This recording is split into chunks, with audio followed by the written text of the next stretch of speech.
3 years already for Indonesia, but not for the region yet.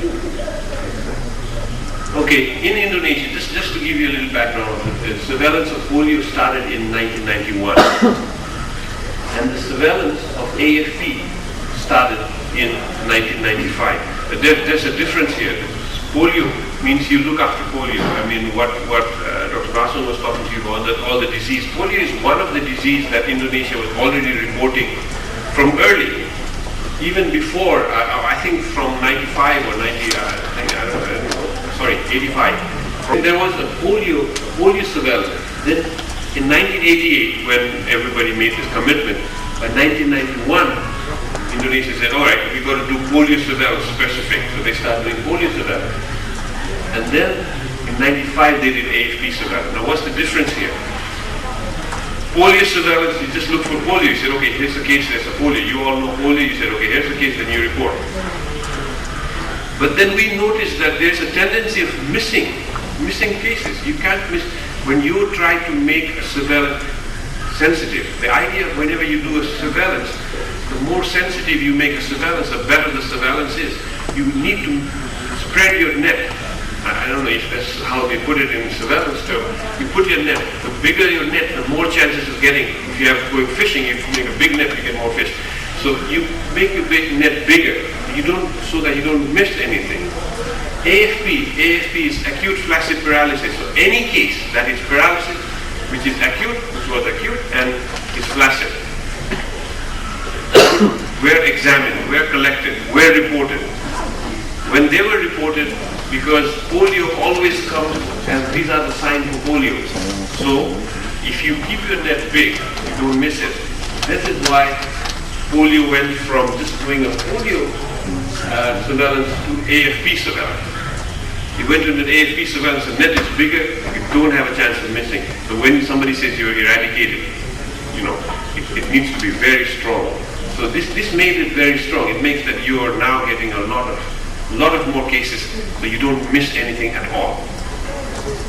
In 97, AFP surveillance was intensified. They made it, then again, the surveillance officers were recruited.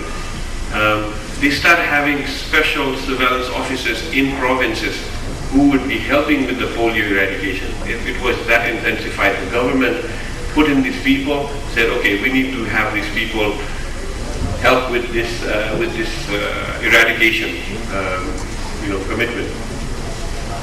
In 2004, the surveillance went well into, and they started integrating others because the surveillance was working so well.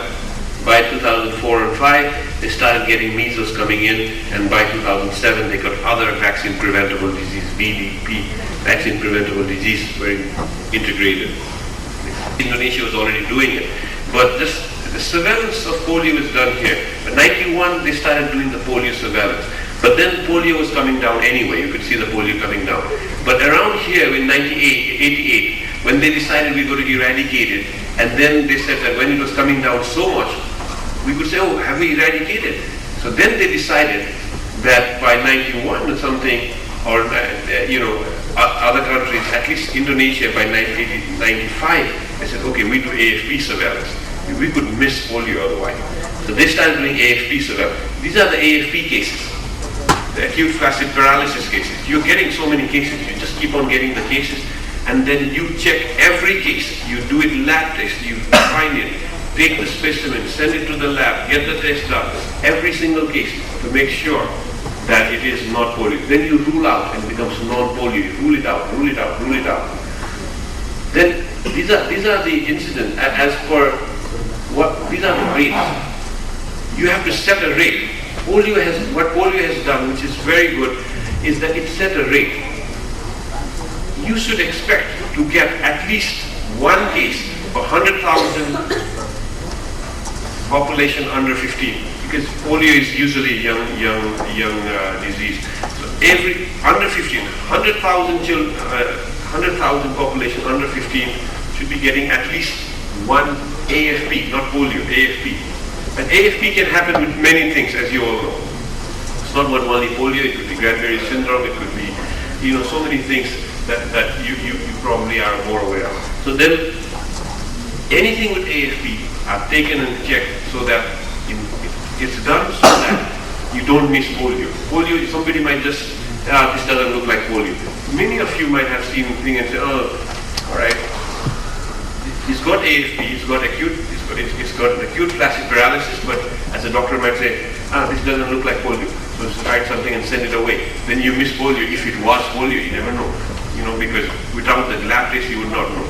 So with this, you can do that. If you see an acute flaccid paralysis, even if it is not polio, even if you're 100% sure it's not polio, you still have to send that case, that specimen. That's why AFP is so sensitive. Indonesia, by 2000, I think it was around 2005 or 6, during the outbreak, they increased the rate. The usual rate is 1 per 100,000. They increased the rate to 2. They want to make it wider. So now, at the moment, Indonesia is doing the rate of 2. So they are getting 2 cases per 100,000 population under the age of 15. And that's keeping the net really, really wide. And this is the thing, when it was happening, you do it, and then suddenly in 2005, you got the polio. And in 2005 alone, most of the cases were there.